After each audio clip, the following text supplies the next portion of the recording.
Nah, apa itu korupsi? Korupsi adalah tindakan pejabat publik baik politisi maupun pegawai negeri, serta pihak lain yang terlibat dalam tindakan itu yang secara tidak wajar dan tidak legal menyalahgunakan kepercayaan publik yang dikuasakan kepada mereka untuk mendapatkan keuntungan sepihak.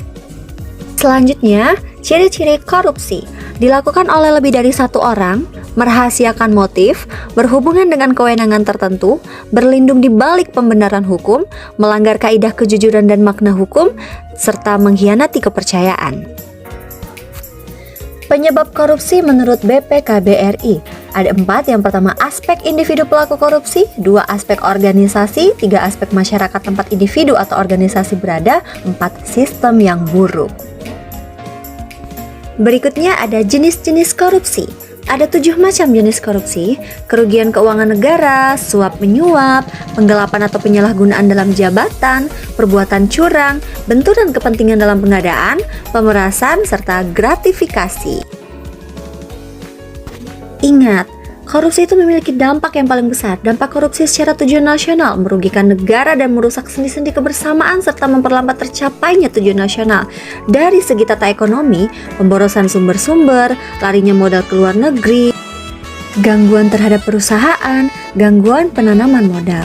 Kalau dari segi tata sosial budaya, itu ada revolusi sosial dan ketimpangan sosial. Kalau dari segi tata politik, ketidakstabilan politik, pengambil alihan kekuasaan, hilangnya bantuan luar negeri, hilangnya kewibawaan pemerintah. Terakhir dari tata administrasi, tidak efisien, kurangnya kemampuan administrasi, hilangnya keahlian, hilangnya sumber-sumber negara, keterbatasan kebijaksanaan pemerintah, dan pengambilan tindakan-tindakan represif. Korupsi bisa terjadi karena apa? Korupsi dapat terjadi karena niat dan kesempatan. Terpaksa, memaksa, ataupun dipaksa, banyak ataupun sedikit, kalau namanya korupsi ya tetap korupsi. Secara individual, aspek mana yang bisa kita lakukan untuk mencegah terjadinya korupsi? Ada 2 langkah anti korupsi. Pertama, dari segi perbaikan sistem, ada peraturan perundang-undangan, cara kerja pemerintahan, pemisahan aset negara dan pribadi, menegakkan etika profesi dan saksi tegas, prinsip good governance, optimalisasi pemanfaatan teknologi. Kalau dari segi perbaikan manusianya, moral manusia sebagai umat beriman, moral sebagai satu bangsa kesadaran hukum, sosialisasi dan pendidikan anti korupsi, mengentaskan kemiskinan, meningkatkan kesejahteraan, memilih pemimpin bersih, jujur, anti korupsi. Ayo, mari kita menghindari perilaku korupsi dengan cara berikut ini. Kita mulai dari kesadaran anti korupsi. Kesadaran anti korupsi itu mengacu pada spiritual accountability. Sebelum kehidupan dunia, kehidupan pasca dunia. Kita punya tujuan hidup, kan? Ingat, tujuan hidup kita adalah kesadaran hidup yang harus kita pertanggungjawabkan. Selanjutnya, kita implementasikan nilai-nilai dasar anti korupsi. Ada apa aja? Yang pertama, kejujuran. Kedua, kepedulian. Ketiga, kemandirian. Keempat, kedisiplinan. 5, tanggung jawab. 6, kerja keras. 7, kesederhanaan. 8, keberanian. Dan 9, keadilan. Setelah itu, kita harus berperan tunas integritas. Yang pertama, menjadi jembatan masa depan kesuksesan organisasi. Mereka menjadi kumpulan orang yang selalu terdepan untuk memastikan tujuan organisasi tercapai. 2. Membangun sistem integritas. Berpartisipasi aktif dalam pembangunan sistem integritas hingga semua peluang korupsi dan berbagai penyimpangan lainnya dapat ditutupi. 3. Mempengaruhi orang lain, khususnya mitra kerja untuk berintegritas tinggi. Selanjutnya, saya akan membahas tentang implementasi nilai-nilai dasar anti korupsi sesuai tupoksi saya sebagai guru. Nilai yang pertama ada kedisiplinan, artinya hadir datang ke sekolah tepat waktu sudah kewajiban para guru. Memulai dan menyelesaikan pembelajaran sesuai jadwal yang ada juga termasuk kedisiplinan seorang guru. Nilai yang kedua, kesederhanaan.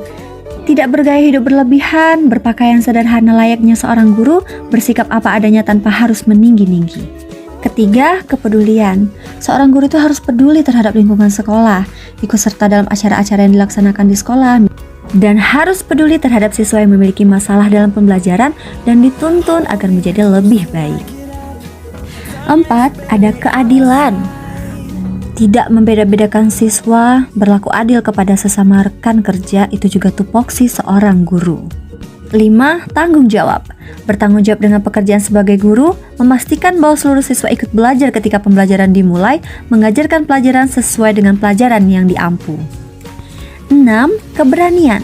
Berani menyuarakan pendapat, berani mengajarkan materi anti korupsi di setiap pelajaran, berani menolak suap menyuap, tindakan gratifikasi dan korupsi. 7. Kerja keras.